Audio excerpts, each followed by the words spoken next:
So I will tell you guys, I did my LLC, my tax, and my stuff all within a month. So it can move pretty quickly if you just kind of get to it.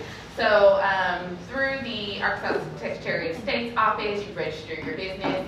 There are a variety of businesses that you can register under, an LLC, an S corp, all of those things. So I am not, by the way, an expert in that. So I'm not. Nothing legally is going to leave out of this room. Like, oh, she told me to start an S corp. No, I didn't.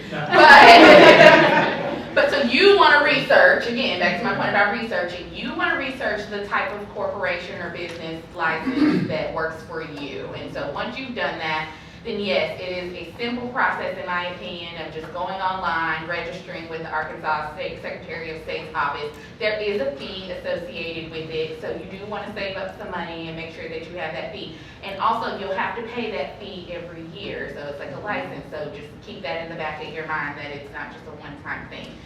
Once you have that license and that piece of paper, the Secretary of State will email you. They'll give you a little certificate. You'll be registered with the downtown. Then you can contact the federal government, it's the IRS, and you basically just request a TIN number. So that's your tax ID number. That is free. You don't have to pay anything for that. So you request that TIN number. The federal government moves a little bit faster than the state. They usually give you a turnaround on that about 2 or 3 days. And then once you have both of those articles and those documents, most banks that you go to in order to open a business account are going to ask you for those things. They want to see that you're registered, that you have that account. They need your tax ID number.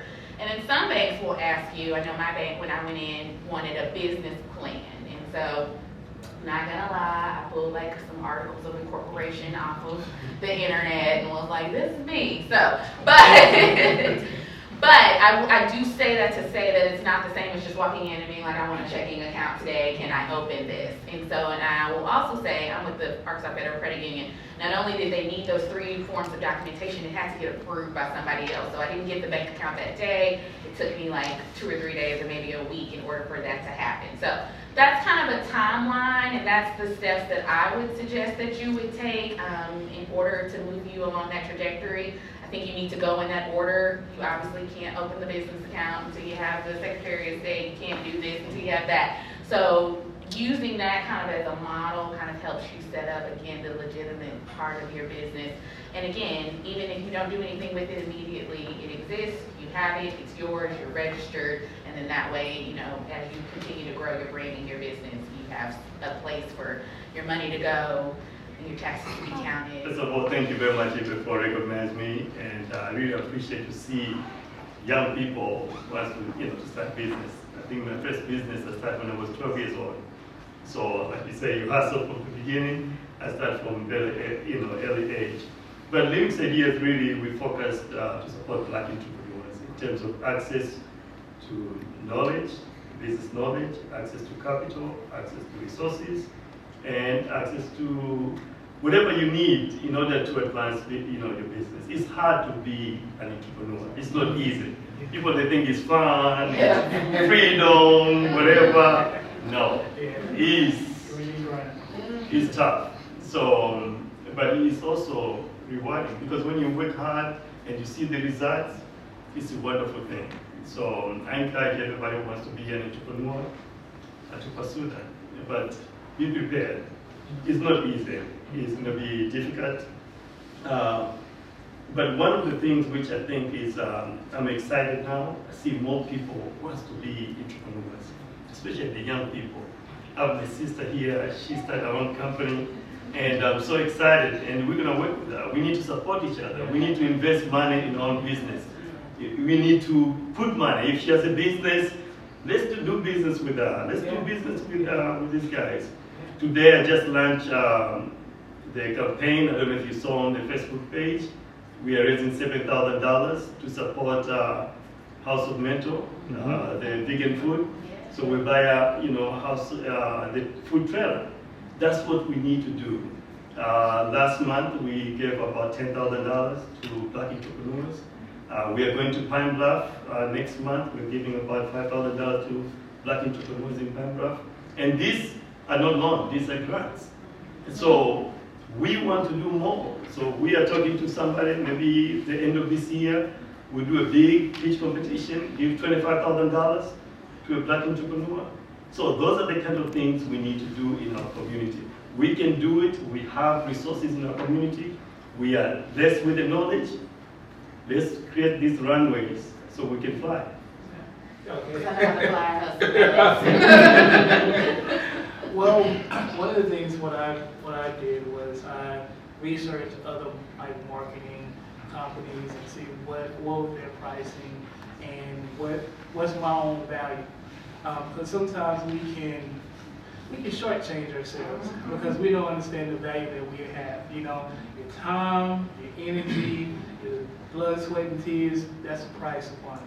And sometimes, I think we mentioned that earlier, sometimes people kind of shortchange you, you know, but you have to stick to your principles. Right. And one of the things that I like to model is I like the customer service that Chick-fil-A has. Even though that's a totally different business structure and everything, but the value they put inside the people and the customers, that's the same type of value I would like to put inside of my clients, you know. They know they can call me, they know if there's a problem, they know if it's some strategy, like if they had questions about how can I make this effective. I have this, we've already designed this, but how can I make this more effective? Well, we're going to sit down, we're going to strategize about it, develop a strategy on it, and just make it personal. A lot of times people say when working with me, it's not working with another person with a business, but it's almost like working with a friend and everything, you know? Because I want to make sure it's down to earth. I want to make sure that my customer is comfortable and is able to relate, is able to can just be themselves around me and really tell me what it is they really want. Because the thing about what I do is, I can easily do that. Well, the thing is, I have to go inside people's mind and see what they actually want, you know, and that's not always easy, you know, especially somebody like, I want this, that, but I don't know. I know what I want you to do, but I don't know how you want. I don't know how I want to do it. I want this, or what's working in the field that you're in, and then what works for you, and how can you bring your own touch to that? How can you make it your identity within your business? Because that's the uniqueness behind it. Because you can easily be another business, but you'll be mimicking them. Well, what is it about your business that's going to stand out so much, but that they will pay extra just to have your business, opposed to going to somewhere they can bill cheap because they value you, you know? And so, yeah, that's what I would say about that. But make sure you know the value inside of you when you're making those prices. And I would piggyback on that to say, again, not to just be like, oh, Bonito, but working through a program like Bonito's, or one that will help you go through your lean canvas, will help you come up with your value proposition. And after you know kind of what is my unique thing, what is the thing that I can service, the thing that I offer when I bring to people, that again, along with some additional research, helps you to identify what my price point should be. I will be honest with you, I did it the bad way.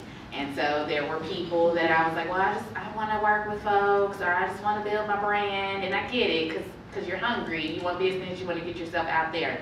But if I don't take nothing else from this room, and I know Bonito will agree with me, and I know Jonathan will agree with me, the folks that I devalued myself for and did work for wanted the most work. They were the hardest clients. They didn't appreciate me.